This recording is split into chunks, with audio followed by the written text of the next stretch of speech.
being treated like that allowed me to grow my own boundaries, grow my own standards. I wanted somebody that was emotionally available, clear with their intentions, made it clear that they actually liked me. Hello, BU fam. Thank you so much for your support so far on season 2 of BU Inspirational Interviews.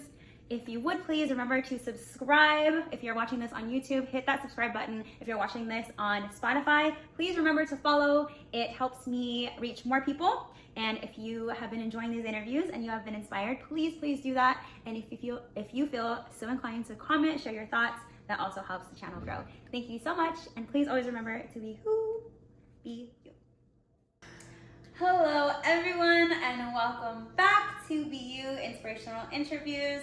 As you can see, I have Priscilla back for part 2. So if you have not watched her first interview, go back, go watch it. You're not allowed to see this yet. So go watch that one first. I'll link it. But yeah, so this is part 2. It's been a couple months, right? Yeah. Like a few months. Both of our lives have changed dramatically. Yeah. Yeah, so Priscilla, you said you had some realizations and changes and everything according to that story of the story that I told last time. Yeah. Where it was heavy, and then I learned a good lesson from it. Sometimes in life, I feel like the bigger lessons come up a little later in life, in case there's like a little bit of a tidbit that you didn't learn quite yet. And so it's funny, I was on a bit of a longer run. I love doing long distance running, and I was running through Golden Gate Park in San Francisco when I texted you. Oh. And I was like, I have this realization about that past and what's happened, and I need to tell you about it. We need to do another part 2. Yeah. And so that was kind of the backstory of, why we're doing part 2 for me. And I'll just dive right in. Yeah, I know nothing. So I'm learning along with all of you. So my reactions are going to be 100% real. Yeah, so I do want to say in the first part, I did give you guys a bit of a watered down version of what actually happened, because my introduction to Mario was actually a lot more traumatizing than I let on. And I am here to tell you the full truth so that you guys can actually learn from what exactly happened. So when I met him through an old friend, and at that point we had been living together, and there was a bit of a transition period in our lives where in the living situation we had to share a room. So You and the roommate. Me and the roommate. Okay. And so me and this roommate invited me out, and I didn't realize it, but I was crashing a date. So Mario was expecting to go on a date with this friend, and I end up showing up to that date, and I didn't realize it. And what happened was that friend didn't know how to tell him that she wasn't into him like that, so she brought me. And I didn't know that it was a date. I just thought it was a bunch of friends hanging out. And last time I told you guys that, he went home with this girl and overlooked me. But the reality is he went home with this girl, and we had been drinking. That's Charlie, by the way, if you hear the meows. So we had been drinking, and we were sharing a room at the time, like I said. And when I walked in, I remember he seemed surprised, and like I said before, we just clicked, and I felt this instant connection with him. And then I guess because I felt this connection with him, this friend was like, oh, actually he is cool, even though she didn't want to date him. And she ended up grabbing his attention, and then as we were drinking, we all went home, and I just knocked out.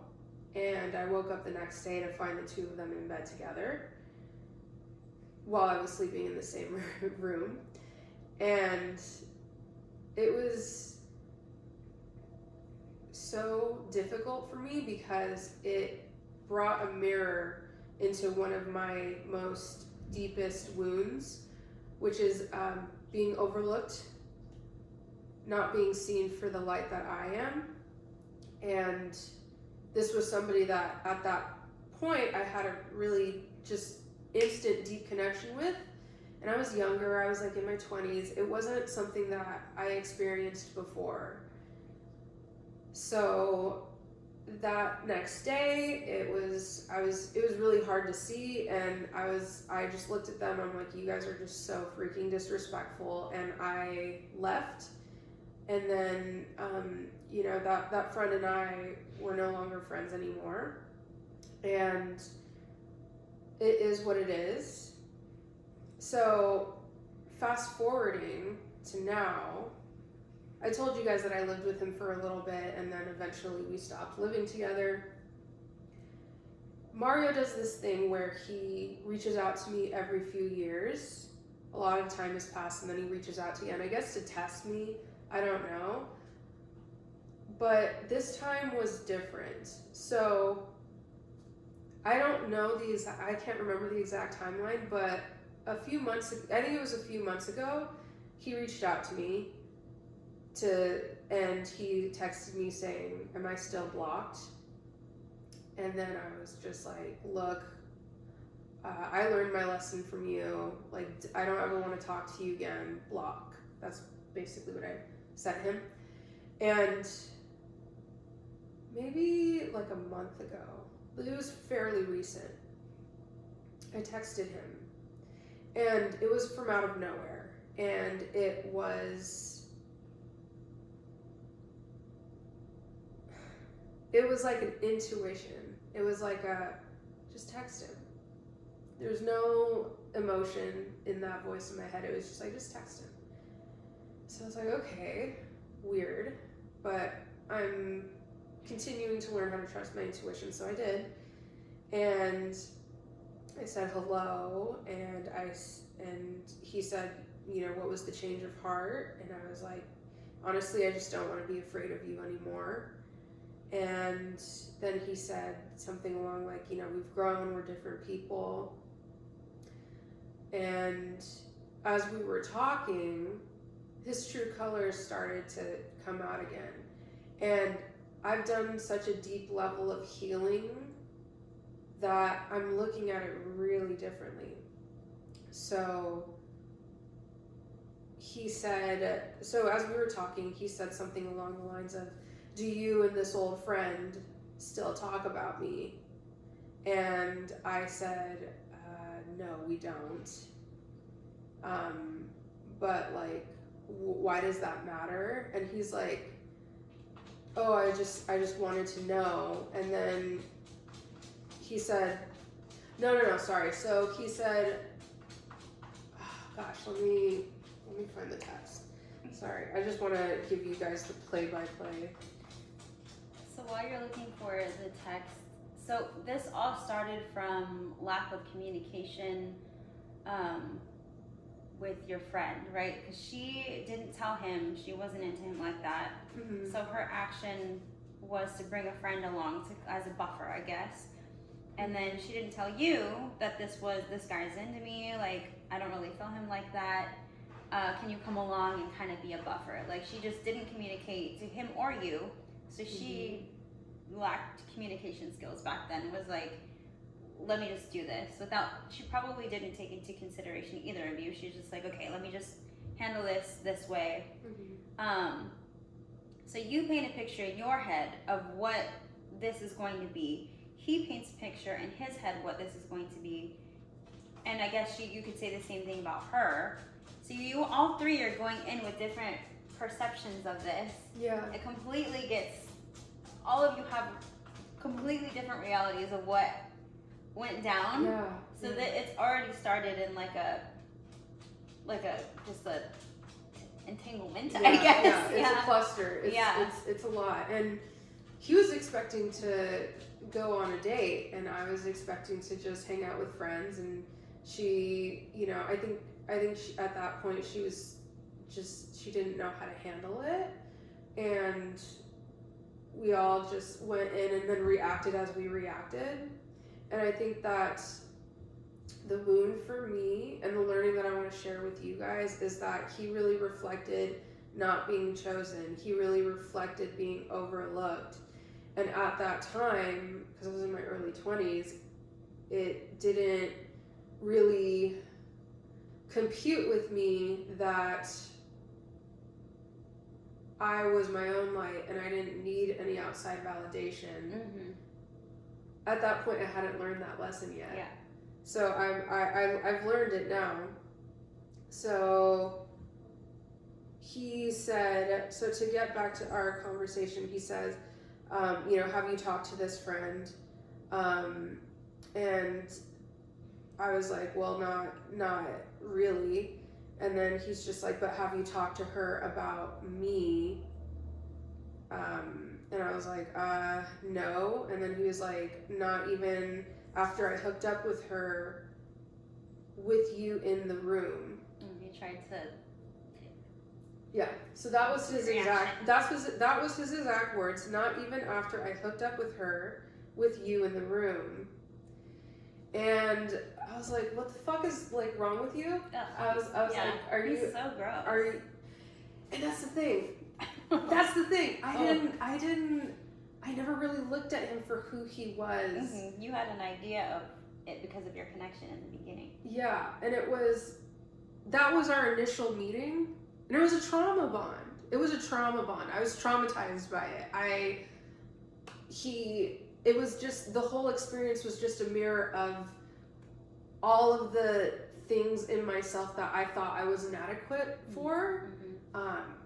And when but the powerful thing, that really the whole reason why I brought you back here to share this, is that when he said that really triggering text, I felt nothing. Yeah.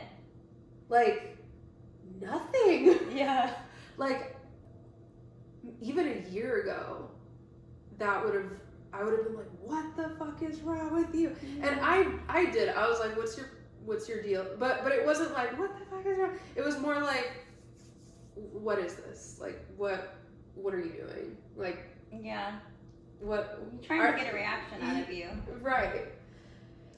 And so that's like the thing that I really wanted to share the most, because I was like, what? And then as the conversation went on, it was very clear that it was a stroke of his ego. He wanted to relive. See if he still got it. Yeah, he wanted to relive, I guess, a moment in his youth where he felt like a player because two girls were into him.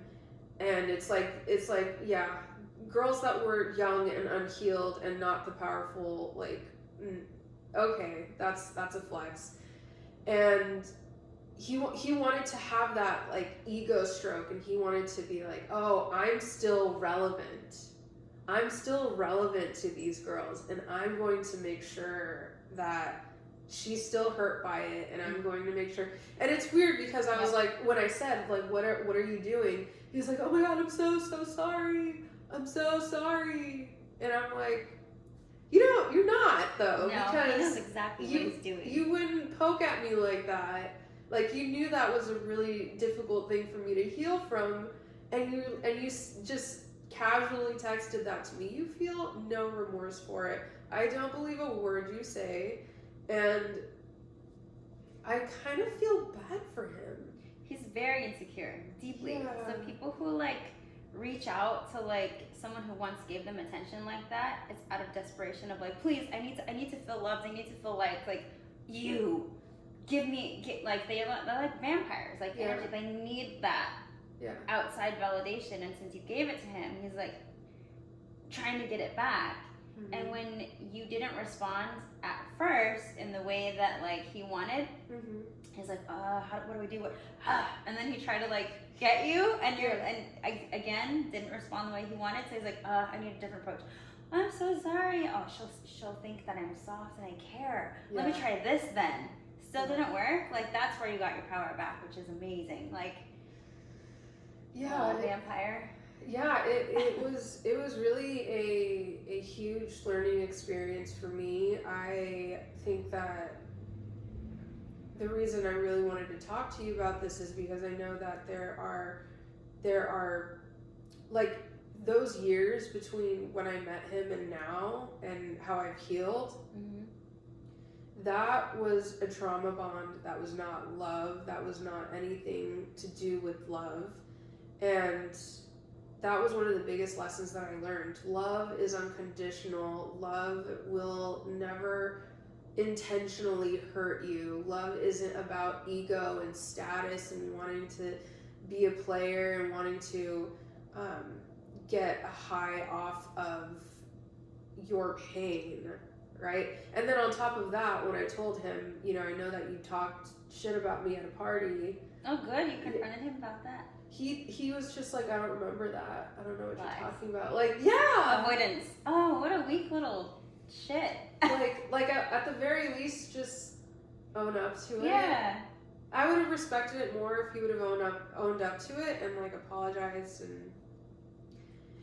but like he's I wish him his own healing. I forgive him. There's absolutely no animosity there. But the reason I wanted to bring this up is because it's just so amazing to be like, wow, that actually did not trigger me or impact me at all.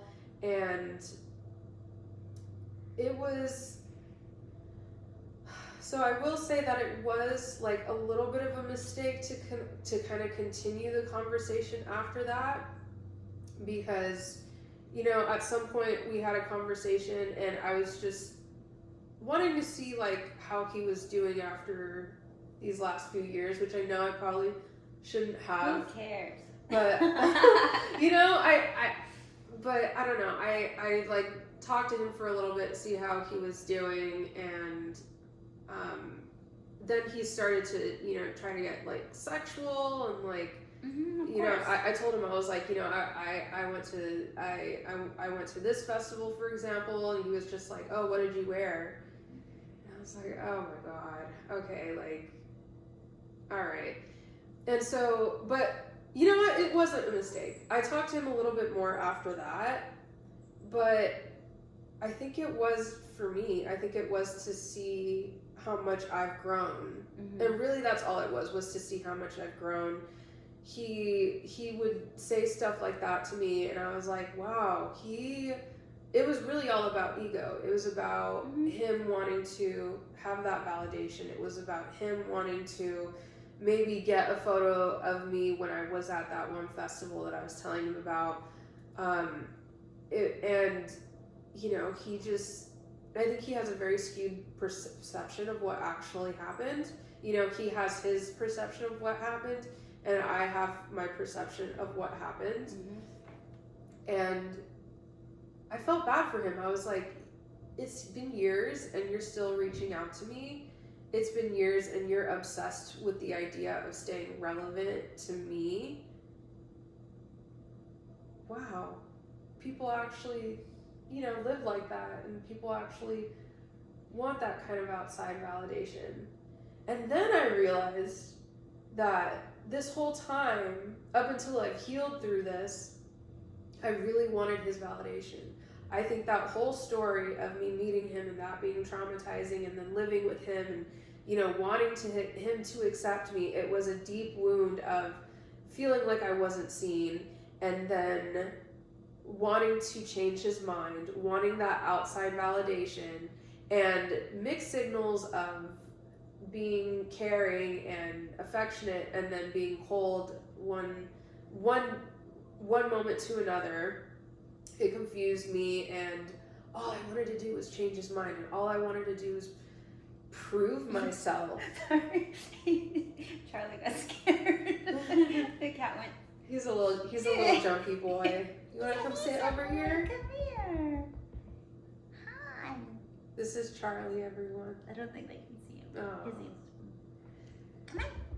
No? Okay. Sorry. Continue. Yeah, so I'm just really happy that I'm able to look at things clearly.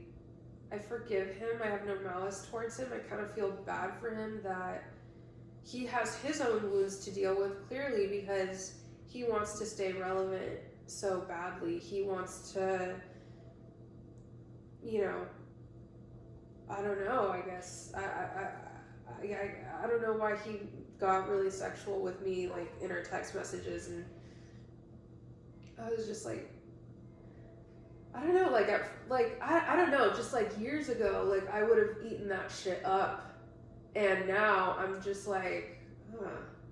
Good. You know? Yeah. Do you forgive yourself for... I forgive everyone involved. I forgive myself. I forgive my old friend. I forgive, you know, Mario. I forgive everyone involved, and I'm not starting like this podcast to bash him in any way. I want, if there's anybody out there who maybe has feelings for somebody, who thinks they're in love with somebody, but pay attention to how you met them, pay attention to how they treated you, pay attention to how that bond actually happened. Yeah. If it is built in trauma, that is not love. If it's built in, oh shit, I just need to change his mind, I just need to prove myself, that's not love. You don't need to prove yourself to anyone. You are enough just the way that you are. You deserve to be loved fully and completely as you are. Not to say that, you know, we all have room for improvement, we all have room for change, but you can still love yourself exactly the way that you are. And once you do that, once you really learn how to love yourself for exactly who you are, you won't feel the need to try to earn this outside validation. And I think that was the key to my own healing when it comes to this trauma bond, and when it comes to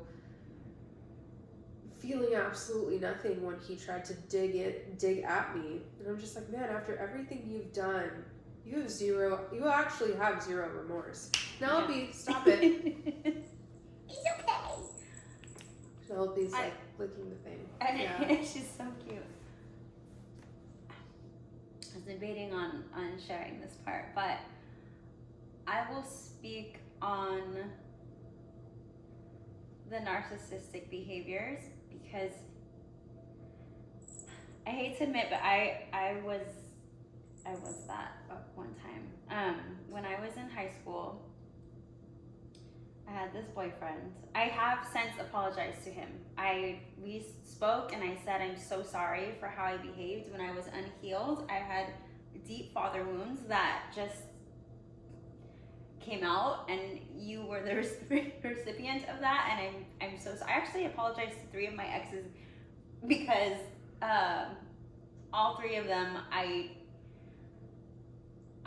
my unhealed self came out. But I will say his name was David, my high school boyfriend, and he got it the worst because that's when I was most insecure, unhealed, needed that validation. Mm-hmm. And he was so loving, so kind, so great. I could see why he put up with my abuse, because it literally was abuse, the things I would say to him. Awful. But I know why. It's because his father treated him the same way. He needed to be the best. He needed to be MVP. He needed all of those things. So when we broke up, when I was feeling very low and I needed that outside, it's like a drug almost, where you're like, I need to feel validated. I feel shitty. I feel worthless. I feel all of these deep feelings. You're like, where can I get that from? Oh, I know where. And so I would text him. We were broken up. And he would always respond, and I would get that like a little energy vampire. I would get that high of like, okay, I'm worth something to somebody, without even thinking of his feelings, without even thinking I'm stringing him along. Like, I even have friends tell me, like, why are you doing this to him? So, and I'm just like, I don't know, he doesn't care, he's whatever. But I knew he did care. I was just thinking selfishly of myself, of like, I'm not gonna tell my friends that I need validation and I know where to get it from. So I was, you know, it's like a secret within myself, where on the outside I'm like, because I would try to make it like, I still got it, like whatever. But it's because I would feel, whenever I felt my lowest, like say something happened with like the boyfriend I had, and we had a fight, and I'd get like that desperation of like, I need to fill this void now. I would text him, and I knew that he would give me that like, oh, well, where are you? I want to see you, whatever. And sometimes I'd be like, okay, I'll let you take me to eat. And then he's thinking, oh my gosh, she's gonna break up with, we're gonna get back together, and I'm just using him, is what it was. I definitely, when I started my healing journey, that was one of the first things I did, was like, I'm so sorry, this is what I was doing. And he's like, I know, you know, and he's like, it's okay. Like, I was like, I was so wounded, and I'm so sorry that you were the one that like I used for that. And he was so great. He's such a good guy. He was like, it's okay. Like, I knew you were going through a lot, and I'm just like, oh God, like, but also I feel that everyone experiences these things because maybe he needed self-love from his father wound. So maybe I was a stimulant of like, here's more of it until you get your lessons, you learn, love yourself, like don't put up with this, you know? No matter who it is, your dad, your girlfriend, your whoever, like, shouldn't be putting up with that verbal abuse and just like being used, and you know, like, but yeah, I mean, I that's like one way to like positively think about how I treated him, was, well, maybe he needed that harsh lesson in self-love. So, because karma got me, and I got it too, just as bad. So, it was like a ripple effect of like me doing it to someone, and then I got it later in life. So, I needed the lesson, he needed the lesson, you know. So, I feel like it's important that we experience that like trauma of like someone's treating us that way, so we are forced into self-love. We're like, wait a minute, I don't want to be treated this way. I want to be actually loved, not this one-sided bullshit, you know. Right. And it can be so easy. It can be so easy when you're in pain to just want to play with other people, want to hurt other people just for the fun of it. And I feel like especially now with the dating environment that it is, everybody has an agenda. Not everybody, but there are quite a few people out there who are just using, you know, dating, hookup culture, apps to really be messed up to people, you know, and those are unhealed people, those that don't know what their wounds are.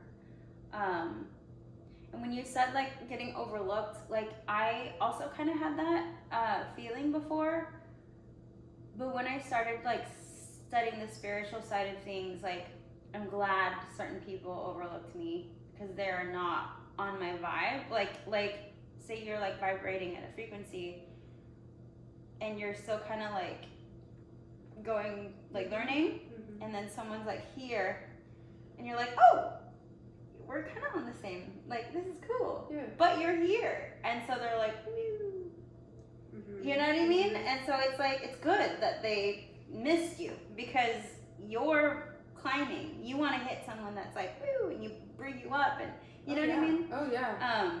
It's about trusting that your energy is attracting the right people. Yes. And I forget how they say it. They say, you know, rejection is protection. Yeah. And it's rerouting you to something even better. If it's not this, it's something better. Right? These are all reframes. These are all different ways of looking at things. Yeah. And if you can just shift your perspective on how you look at things,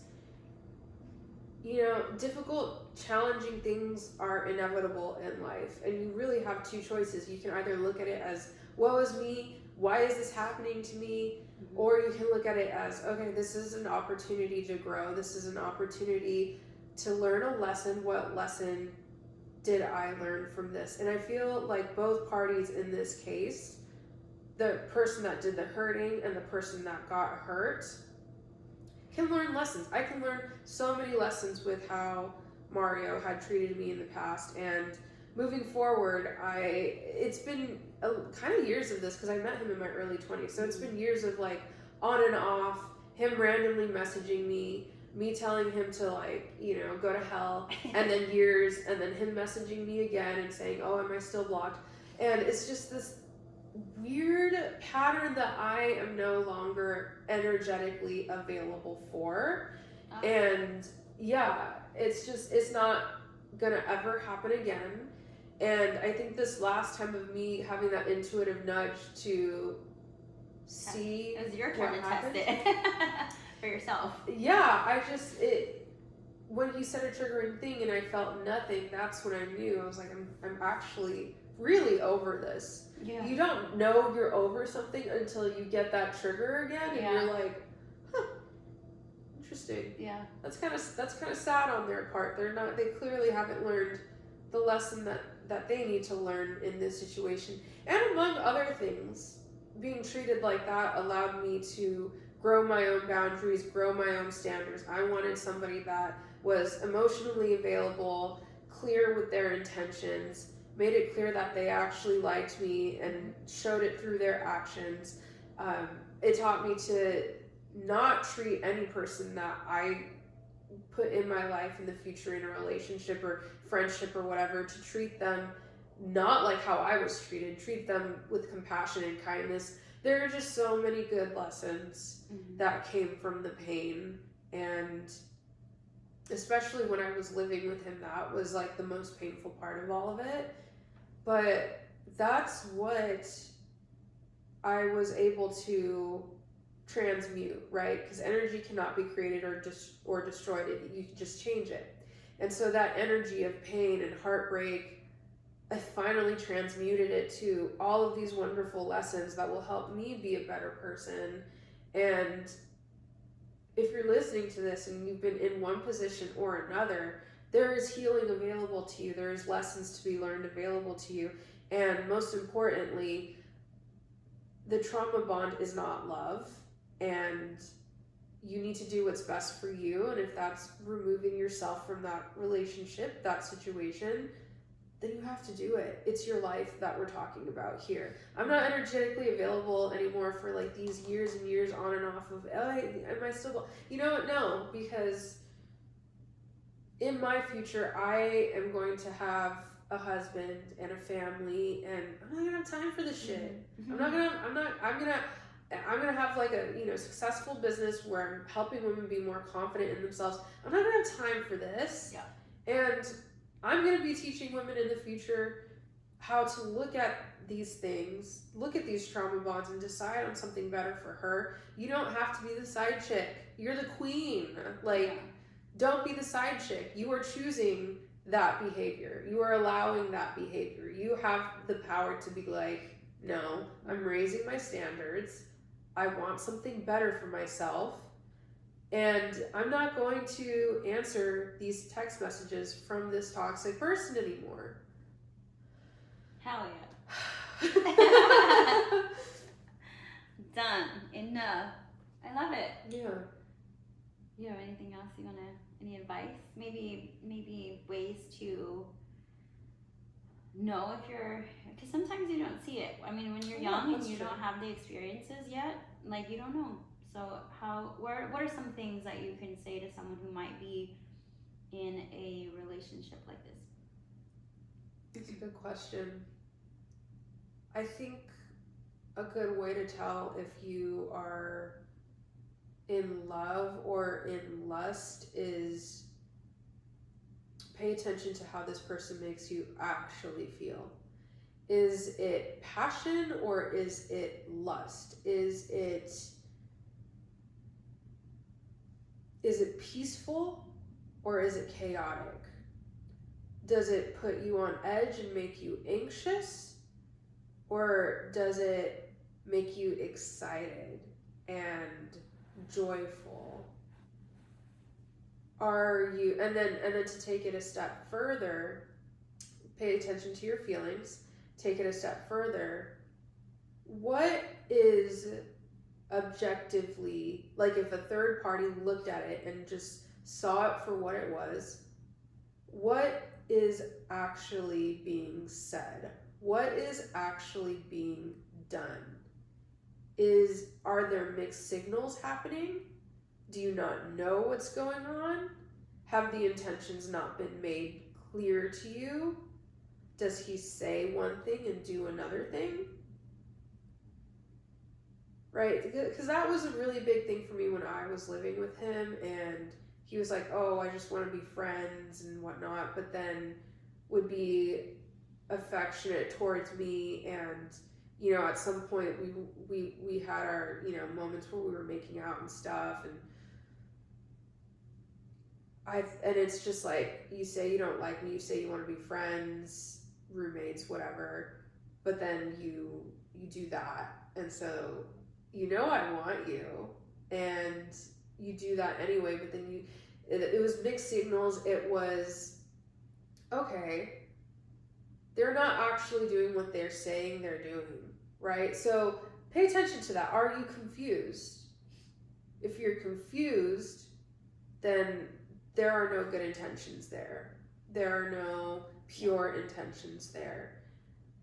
So pay attention to your feelings. Really distinguish if it's actually good feelings or if it is anxious, if it is anxiety driven.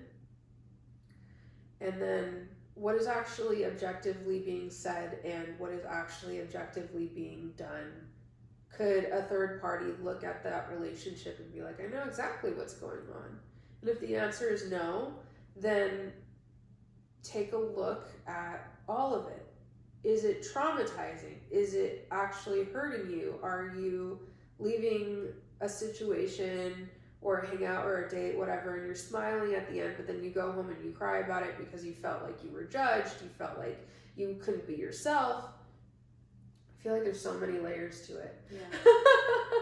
There's so many layers to it, but I think those are the basics. Pay attention to how you feel. Mm-hmm. Pay attention to what is being said and what is being done if they actually match up. And then pay attention to how you feel outside of this. Is this person, is this relationship helping you? Is it allowing you to grow in positive ways? Or is it bringing you down to his level? Or if you had a daughter, would you want her to be in a relationship like yours? Oh, very good. Yeah. If it's yes, then yes. Like, I want this for my daughter. This is amazing.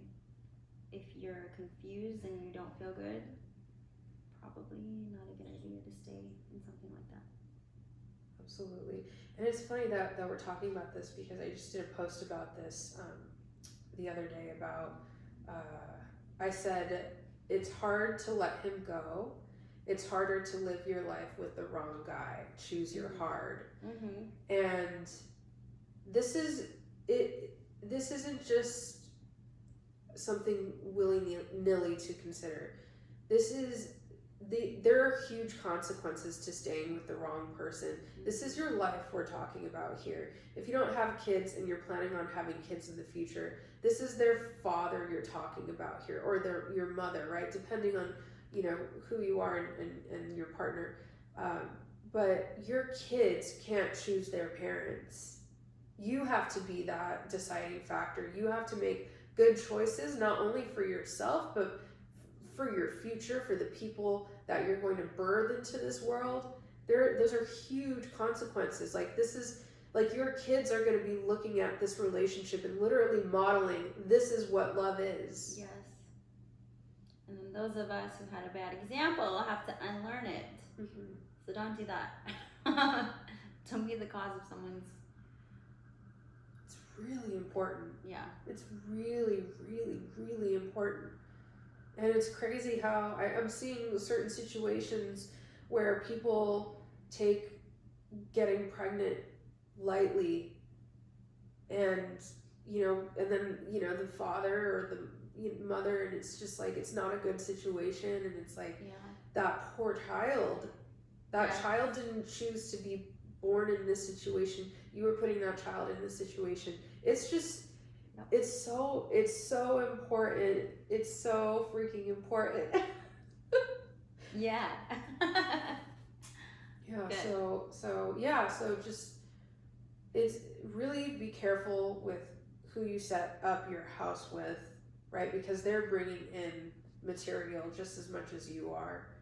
And in order to build a strong foundation, nobody's perfect. No parents are perfect, and I'm not saying that people need to be perfect. But what I'm saying is that there needs to be an effort in healing, and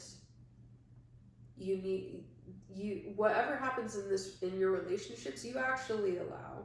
Let's be real about that. You actually allow it, and if you want things to change, you have to be the person to make them change. In yourself. You have these are boundaries that need to be put in place. Boundaries are there to protect you. Yeah. And at first, I will say it is so hard and it hurts because you feel like you're losing something. I guess I had someone on my show that was actually addicted to alcohol. He was an alcoholic. And he tried to say like, well, have you ever been controlled by anything? And I couldn't think of anything. But now that I think of it, back then, I feel like I was addicted to that. I needed his approval. I needed him to, let me just show him. Like, it was so addicting that I wish that I had thought of that when he was on my show. But it's like an addiction, and you need to stop being a crackhead. Stop getting your fix from that person. Like, it hurts in the beginning. You're going to go through withdrawals, but after that, it feels so empowering and so good. It's so much better on the other side. So if you're a part of that, like, I can't let him go, I can't do it, it's too painful. You only feel that pain for a little bit. And then once you're like on the other side, you feel empowered and you're like, hell yeah. It feels so much better than being reliant on something. Like, you don't want to be that weak person that's reliant on another human. Like, you can create your own energy. You can create your own power. You can love yourself way more than you can love this vampire. Right. and create a support system. Yeah. The initial breakup, right? Whatever you need to do to actually let this go, it's going to be difficult. Yeah. But make a plan. Maybe make a game plan here. Have something to fall back on, right? Go to like social events where you can make some new friends and you can build a foundation and a community for yourself. Go to do things that you lose yourself and you lose time in. Get some hobbies, right? Painting, working out, right? I love running. I love going to like Barry's boot camp and going to group workouts because it's really fun. Yes, the energy of it too. You're like, hell yeah! Everybody in there is like, yeah, and it's healing, and and everybody's there for the same purpose. Yeah. And other hobbies, even if it's like coloring in a little coloring book, and watching a Pixar movie and like crying and just processing your emotions. There are healthy ways to do it, and you can build a community for yourself to be able to have that support.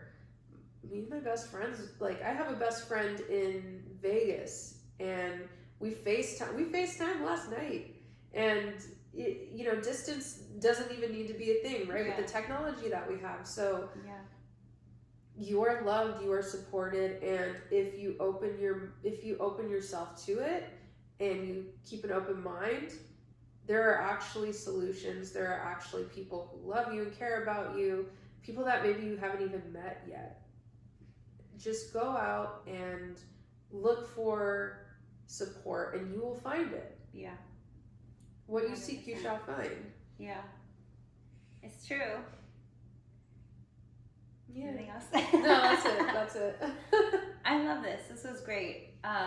This will be self-love lessons part 2, because your first episode was self-love lessons. So this is self-love lessons part 2. And also, if you've noticed, I did not charge my mics, so the audio might be a little less. I don't know. There's always something with me. If you've ever been on my show, you have witnessed something go wrong. So I apologize. Nothing in life is perfect, but here we are. But yes, and always remember to be who? Be you. Bye. Bye.